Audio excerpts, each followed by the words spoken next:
வாழ்க வையகம், வாழ்க வையகம், வாழ்க வளமுடன்.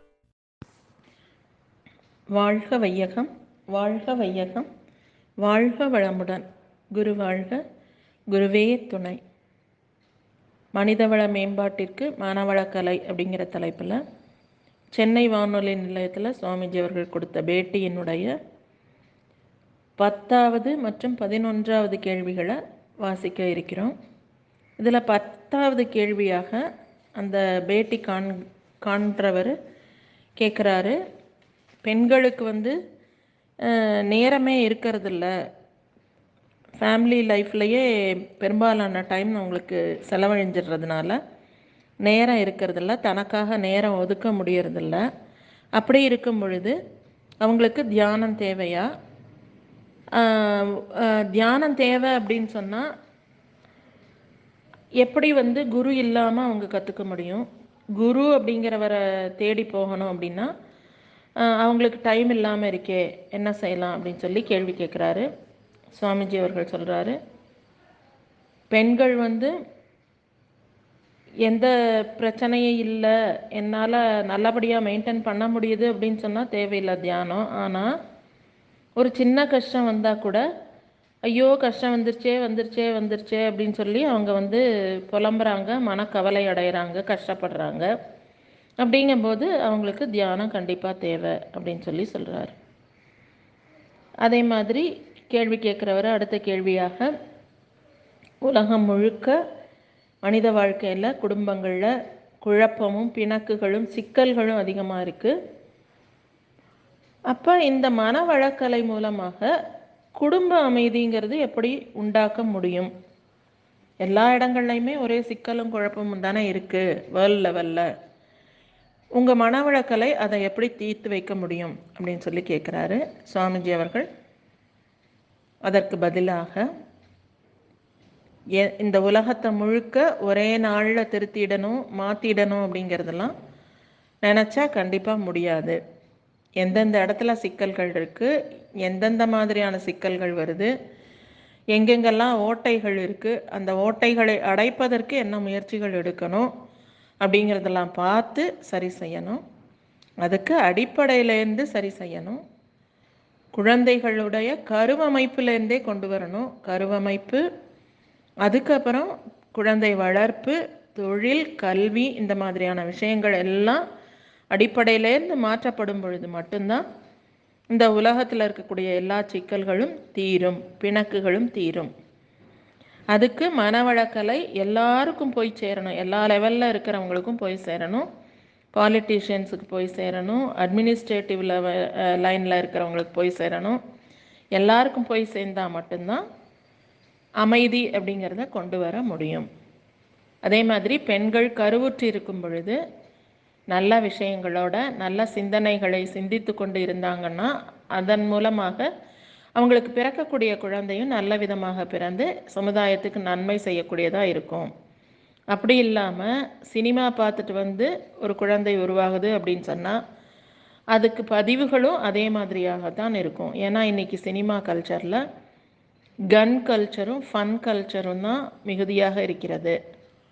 அதனால் நல்ல எண்ணங்களோடு நல்ல முறையில் ஒரு கரு அமைய வேண்டும் அப்படிங்கிறதுக்கு கூட ஒரு எஜுகேஷன் வேண்டியிருக்கு, அதை சொல்லிக் கொடுக்க வேண்டியிருக்கு. சொல்லிக் கொடுத்து அதன் மூலமாக தாய்மார்கள் கருவுறும் பொழுது அந்த குழந்தைகள் நல்ல குழந்தைகளாகவே உருவாவார்கள். இத்தனை விஷயங்களையும் பார்க்க வேண்டியிருக்கு. இது எல்லாத்தையும் மனவளக்கலை கற்றுக் கொடுக்கும்.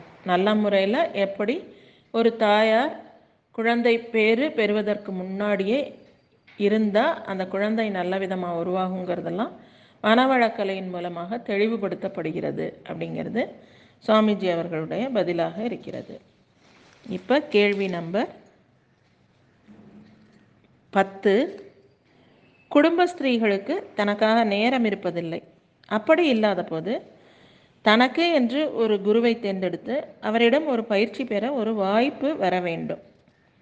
அந்த வாய்ப்பு தமக்கு கிடைக்கவில்லை என்று வைத்துக்கொள்வோம். அவளுக்கு அந்த தியானம் தேவையா? அப்படி தியானம் தேவை என்றால் எப்படி கற்றுக்கொள்ள முடியும்? குரு இல்லாமல். பதில்: அந்த மாதிரியான நிலை வந்துவிட்டது என்றால் தேவையே இல்லை.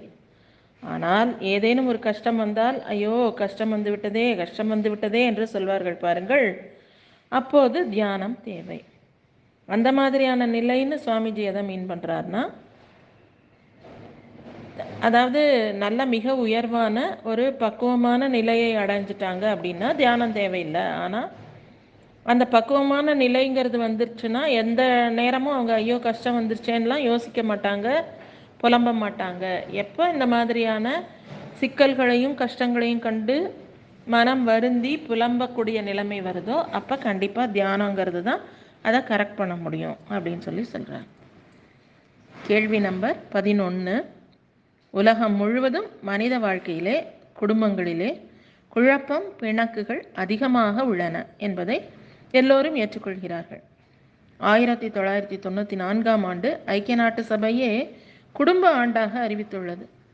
இத்தகைய சூழ்நிலையில் தாங்கள் இந்த உலகுக்கு வழங்கியுள்ள இந்த மனவளக்கலை மூலம் எப்படி குடும்பத்தில் அமைதியை நிலைநாட்ட முடியும் என்பதை தயவு செய்து கூறுங்கள்.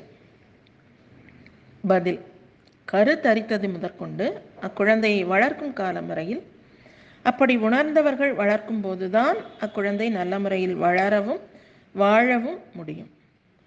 கரு வளர்கிற போது தாயினுடைய மனநிலையை ஒட்டியேதான் குழந்தையினுடைய குணம், உடல் நலம் அமையும் என்பது எல்லோருக்கும் தெரியும். இப்போதையெல்லாம் 100க்கு 60% பெண்கள் கருத்தரிக்கிற போது சினிமா பார்த்துவிட்டு வந்து அந்த உணர்ச்சியில்தான் கருத்தரிக்கிறார்கள். உலகம் முழுவதும் இன்றைக்கு கணக்கெடுத்து பார்த்தீர்களானால் இந்த சினிமா என்ன மாதிரியான கல்ச்சரை உருவாக்குகிறது என்றால் அது கன் கல்ச்சரையும் ஃபன் கல்ச்சரையும் தான் உருவாக்குகிறது. அதே மனநிலையில் ஒரு குழந்தை உருவாகுமானால் அந்த குழந்தை எப்படி இருக்கும்? எந்தெந்த இடத்தில் குறைபாடுகள் வருகிறதோ, பொத்தல்கள் வருகிறதோ அதையெல்லாம் அடைப்பதற்கு, சரி செய்வதற்கு நீண்ட காலம் ஆகும். 100 ஆண்டுகள் ஆனாலும் சரி, மனித குலம் நல்ல திசையை நோக்கி சென்று கொண்டிருக்கிறது என்ற திருப்தி இருக்கும். ஆகையினால் ஒரே நாளில் இந்த உலகத்தை திருத்திவிட முடியாது. அடிப்படையிலேயே மாற்றம் வர வேண்டும். அப்படி மாறுவதற்கு கருவமைப்பு முதற்கொண்டு குழந்தை வளர்ப்பு, கல்வி, தொழில், அரசாங்கம் எல்லா இடங்களிலேயும் நல்ல சூழ்நிலை அமைந்தால்தான் இம்மாதிரியான நல்ல வாழ்வு கிட்டும். எந்தெந்த இடங்களில் எந்த மாதிரியாக சிதறி போயிருக்கிறதோ அந்த சிதறல்களை எல்லாம் போக்க வேண்டும். அந்த சிதறல்களை எல்லாம் போக்க வேண்டும் என்றால் மனவளக்கலையால் தான் முடியும். அந்த மனவளக்கலை அரசியலாளர்களுக்கு போய் சேர வேண்டும், நிர்வாகத்துறையில் இருப்பவர்களுக்கு போய் சேர வேண்டும், இன்னும் எல்லோருக்கும் போய் சேர வேண்டும். வாழ்க வையகம், வாழ்க வையகம், வாழ்க வளமுடன்.